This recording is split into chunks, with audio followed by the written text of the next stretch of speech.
News. Join Paul David and Kyle Benedict as they talk with our community's leaders, newsmakers, and people in the know. You'll hear about the hot topics that affect all our lives in Yavapai County. And now here's today's County-Wide. Welcome to County-Wide. I'm Paul David. Once again, great to have you in studio with us today. Sherry Verrey with the Yavapai County Health Department. She's the Public Health Nursing Supervisor. Welcome back. Thank you, Paul. It's that time of year. We've cycled through another year already, and it's flu shot time. Yes, we have. It's flu season. I drive through Cornville, and they've got a couple of big message boards that say, I think it's October 8th or 9th, they've got a big picnic going on out there, and it's like everybody, that's free flu shots that day, so come on out and get your free flu shot. Yes, thank you to the County Board of Supervisors. We're able to go out to a lot of these outlying communities to special events and working with the fire departments and different entities that we're going and offering free flu shots. Today we're at Rimrock Fire Department and Saturday we'll be in Cornville. So all over the county. All over the county. At least for the next couple of weeks, I think. We've got 16 lined up for the next 6 weeks. You know, while we're talking about that, we might as well hit it right now, but you don't have to go to a flu shot clinic. I mean, we can go right to the health department. There's offices in Prescott and in Cottonwood. Prescott What's Valley, the best way to do that? If you're coming into the office to call and schedule an appointment, that way it decreases your wait time. Otherwise, you can go to our website, check the newspaper, and see the dates and times of where we'll be throughout the county. Okay, easy enough. Easy enough. So there's flu shots out there. All right, let's get into it. Recap last year's flu season is my first question for you. I always like to hear how last year's flu season went. I mean, there was a couple of years back where it was like, whoa, it's flu season, and there was all kinds of signs all over the place and hand sanitizers everywhere, and they're still out there today. But how was last year's flu season? Last year, we saw the resurgence of H1N1. Okay. And we also had delayed stock nationwide. Okay. So it was very difficult. We had a lot of people getting the flu, a lot of people getting the flu shot late, and our flu season ran really in through June. Oh, really? Is that unusual to have it go so long? Typically it'll taper off in April, May, and we continued through the summer months. And when do we peak? When does flu season peak? Between December and March. Okay. Oh, wow, so that's quite a stretch then. Yeah. Yeah, it's not just a quick done deal. And it starts now? Yes, it's recommended that you get your flu shot as soon as it becomes available. Okay, so September is start of flu season, all the way into possibly next June. Yes. Wow, that's a long distance. Yeah, so there's no time frame in waiting to get your flu shot. Some people, again, it's recommended at the beginning as soon as you're able to get it. If you're not able to get it in October, November, December, January, they're all perfectly fine to get your flu shot. H1N1, am I right to say that's swine flu? What's that all about? That we saw come up 2009, cycled around for about 3 or 4 years. And it was a, what they call I'll butcher the word, a shift in the flu. And so it completely transformed, and coming up with that flu vaccine to cover everybody was very important. That was what made it so dangerous, right? Because the H1N1, the swine flu, it had morphed itself. It was this, but now we're this. Yeah. That was kind of a throw-off on everybody, wasn't it? It did. It completely mutated. Okay. And so when you have something like that and you're working against the clock, it's very pertinent, very important to get that right. Right, and then the flu shot that came out wasn't really earmarked for the H1N1. Not for that particular year, no. Right. But as we've gone on, it stays within the flu shot that's given. It's a staple now, huh? Absolutely. It's always in the flu. So every year if I get a flu shot, H1N1 swine flu, there's a bit of strain in there. So I think it's kind of interesting on how, first of all, I don't know, maybe some folks haven't seen you in here before, but we've talked about flu before. I've even had a flu shot on camera before, but I'm curious, let the folks know, just how do we come up with what flu shot we're going to have this year, what strain we're expecting this year? Because I think it's always very interesting. Well, we're always looking at the Southern Hemisphere. What I've done in the last few years and what I see a lot of is I get the data on a weekly basis. Have you ever been in and been swabbed for the flu? No. Okay. If you go in and they think you have the flu, they'll do a nasal swab or an oral swab. And that swab gives you a rapid, tells you if you're positive for A or positive for B. Okay. And you're treated accordingly. A percentage of those go down to the state and CDC level, and they're further tested and isolated for the exact genotype of flu. And that is what they compile and determine what this flu season is going to be based off of. Okay. So the Southern Hemisphere is really America's guinea pig for what we're going to do for the flu season. Is that safe to say? They are, but we're also their guinea pig right, okay. at this point. So as we continue through our flu season, they're looking to see what type of strains are dominant with us for the flu season. Does it change that much? It can.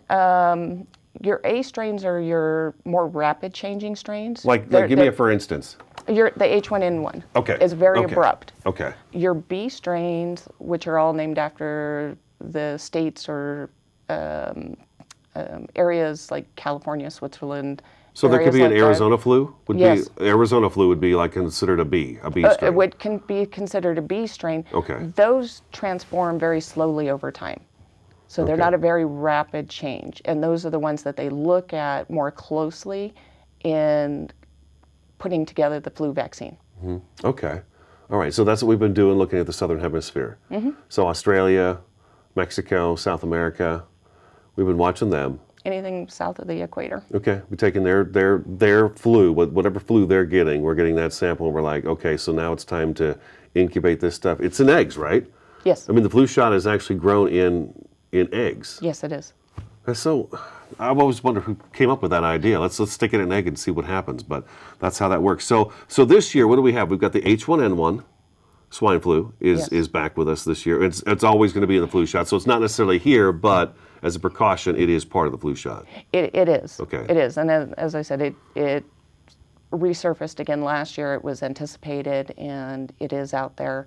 It's going to remain with us for quite a while. Until something else manifests or morphs. Or changes itself again. Before there is another change, component change to the A strain. So what other kind of flus do we have this year? Based on what you got your 2 A's and your 2 B's. So they base it off of what was happening in the Southern Hemisphere, but that's not to say it's not going to change during our flu season. Okay, so then so we've got folks that are going to get the flu this winter, and then the Southern Hemisphere is going to be watching what we get, and then that'll change their flu shots for next year and vice versa. It just keeps going back and forth. It does. That's pretty incredible. Okay, let's take our first break, okay? Cherry Verrey is in studio today, Yavapai County Health Department. She is the Public Health Nursing Supervisor. We're talking flu shots. Good website, yavapai.us or yavapaihealth.com. Stick around, Countywide back in just a couple minutes.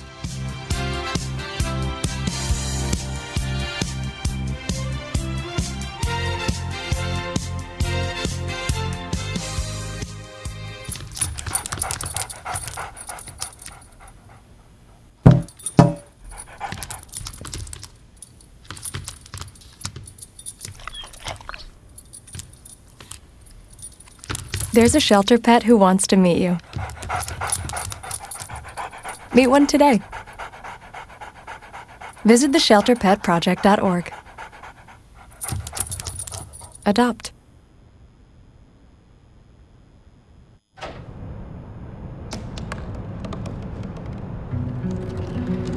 They said I couldn't dream. Called me a piece of trash and swore that's all I'd ever be.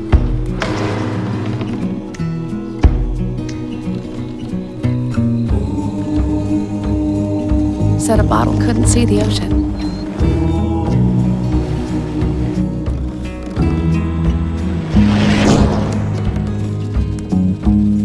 Give up. Go back to the dumpster.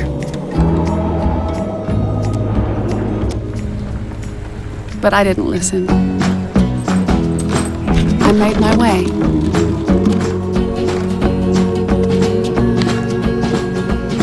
And now, I am what I've always wanted to be.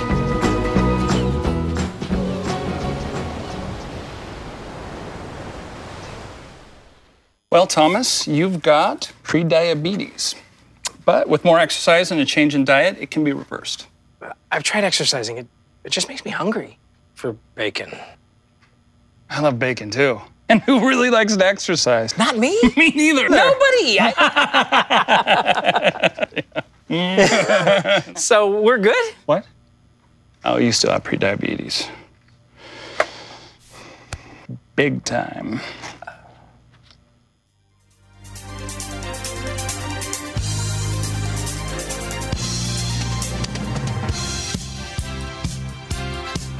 Welcome back to Countywide. We're talking flu shots today with Cherry Verrey of the Yavapai County Health Department. It's October 8th in Cornville, the Windmill Park Picnic at 9984 East Cornville Road. If you're from Cornville, you know where the Windmill Park is, but it's from 1 to 3 o'clock.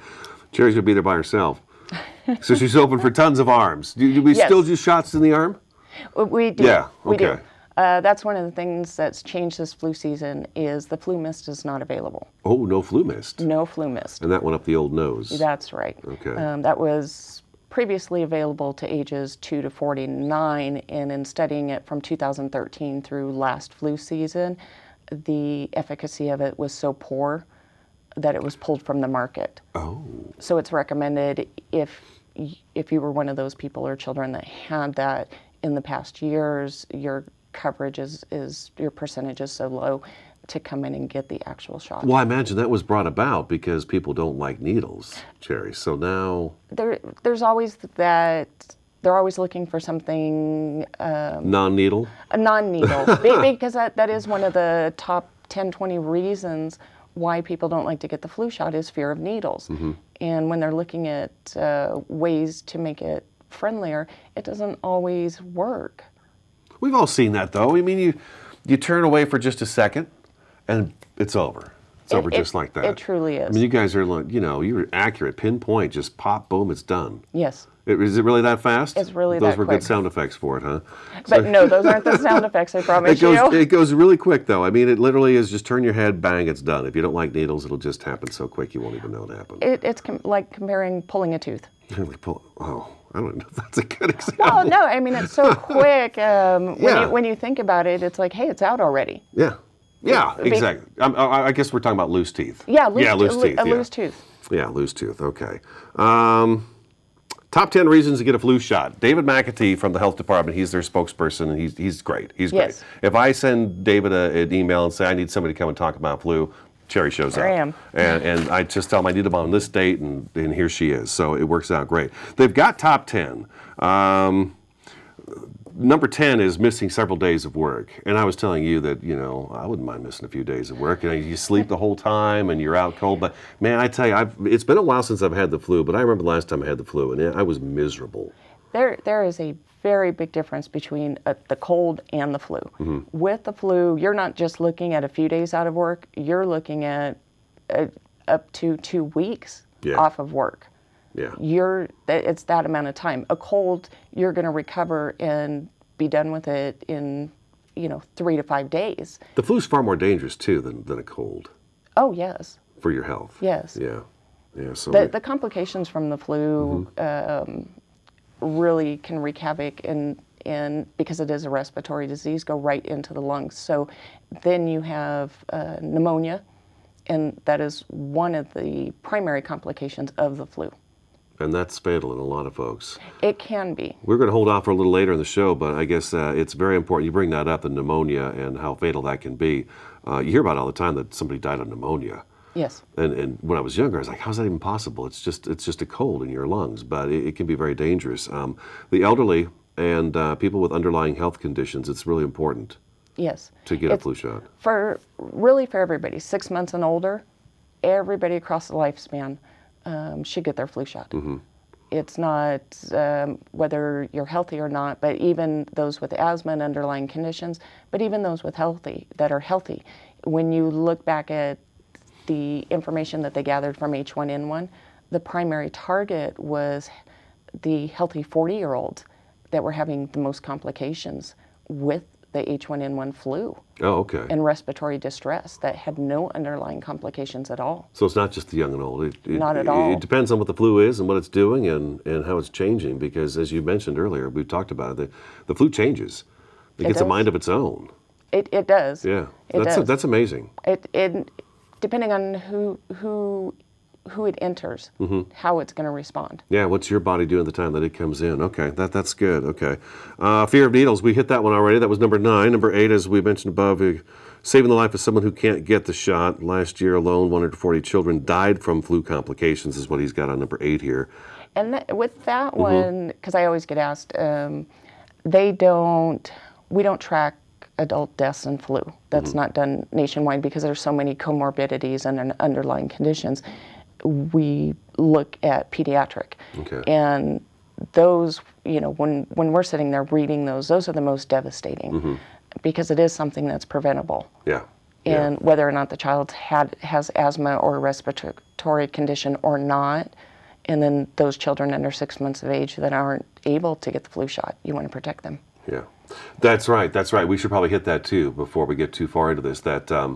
Okay, so I'm not concerned about me getting the flu, but I should be concerned about the people around me, and that's where you just brought that up. Yes, if you have friends, family members, coworkers, you don't necessarily know the person you're sitting next to has an underlying medical condition, or that you're putting them at risk. You may feel perfectly fine, but for the incubation period, you're passing that along to that person, not realizing it. What's the incubation period for the flu? It ranges like 2 to 4 days and then stretches 7 to 10. Okay. Depends on the individual. So almost up to 2 weeks. It can sit inside you without doing anything. Well, they're looking and they're showing that children can hold on to that much longer. Oh. And so therefore they spread it for a longer period of time. Of course, and they're all the ones in school next to each other, talking to each other, grabbing each other's stuff and everything else. So yes. That's just a perfect breeding ground, isn't it, for the flu absolutely. to just run rampant. Okay, so if I've got the flu, and I know somebody that I work with, say, that just had a baby, and I get the flu, it would be foolish for me and to go to work and possibly pass that on to that person who would take it home and then give it to their baby. Yes, because you're inadvertently, it's not intentional, but you're giving something to somebody that's going to compromise their child or somebody in their family that's immunocompromised. Okay, all right, that's good. So we talked about the new flu shots that carry 4 different strains, 2 Bs, 2 As. Yes. Is that right? Yeah, they're... I'm a professional already. Look I at know. this. Yeah. The flu shot's easy to get. I mean, we even talked about that. It just takes a few seconds. I mean, roll up your arm, what do you swab a little alcohol in there? Yeah. Turn your head, it's done, off you go, and on to the next one. Exactly. So how good are you at this? Because you're gonna be busy on October 8th. Oh, I can do it with my eyes closed. All right, and then number 5, seniors can get even better protection. For anyone over the age of 65, there's a vaccine specifically made with 4 times the amount of antigen. There is. It's okay? referred to as the high-dose flu. Okay, the high-dose flu. Yes. All right, and that's a little different than what you give everybody else. It is. It's just, again, it's got 4 times the amount in it, and so that's the level of protection is much, much higher. Okay, alrighty. Let's see. Should get the flu vaccine every year because it needs to be updated. We're running out of time here. The flu shot can protect you and your unborn child. We just talked about that. Pregnant women, it's very important to get the flu shot and everybody around them. Okay, all right. And then the flu, again, we talked about this one too. Number 1, it could put you down for 2 weeks. Up to 2 weeks, you could be out of commission. Yeah, think about missing 2 weeks of work or your child missing 2 weeks of school or more. Well, that's no vacation, I can tell you that much. No, it's not a vacation. I would rather keep that time and take a vacation. Yeah. Yavapai County Health Department Public Health Nursing Supervisor Cherry Verrey in studio today. Stick around, countywide, back in just a couple minutes.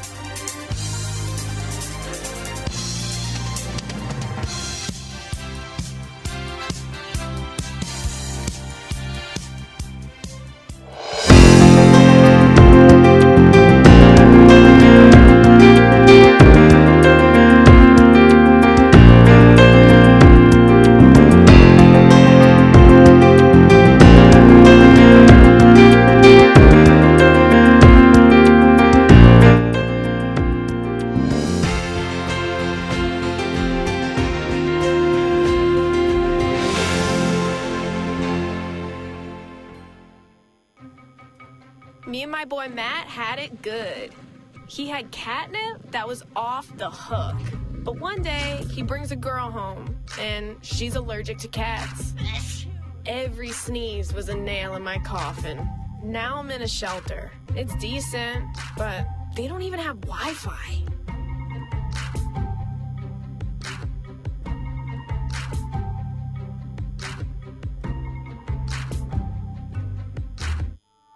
I'm Jenny Garth, and as a mother of 3, I know kids worry about a lot of things.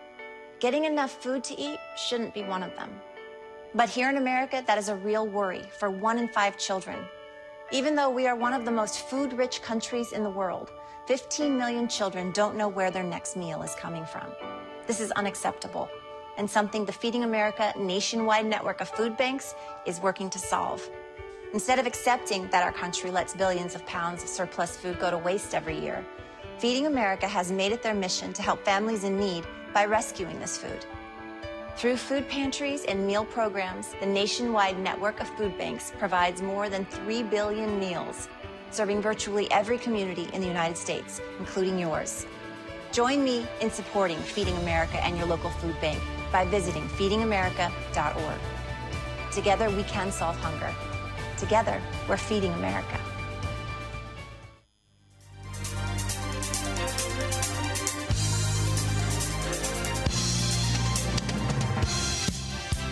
Welcome back to Countywide. We've got just a couple minutes left of the program with Cherry Verrey, she's the Public Health Nursing Supervisor, Yavapai County Health Department. You get there by going to yavapai.us or yavapaihealth.com. Yes. Is that right? Yeah, yavapaihealth.com. Okay. We talked about the fact that no flu mist anymore. The up-the-nose spray is gone. It was not working, and so it's not gone. effective at all. Okay. Do you think it might come back, or is this just a done deal and it's just not going to come back? It's something we're going to have to wait and see. We'll wait and see. It's still FDA approved, but it's on the sidelines at this moment. Okay, alrighty. You wanted to talk about egg allergies. I guess that's important because we were talking about the fact that the flu is incubated in eggs. Yes, it's in the eggshells. They've made changes and recommendations this year for those who have egg allergies. Mm-hmm. If you're somebody who just gets the hives from egg products or components, it's okay to go in and get the flu shot. If you're somebody who experiences respiratory distress, anything beyond the hives, they recommend that you go use your primary care physician, your like an urgent care clinic, hospital, or public health department that carries epinephrine, and get your flu shot at that location so you can be monitored. Okay, so there's a different way to get it if you are allergic to eggs.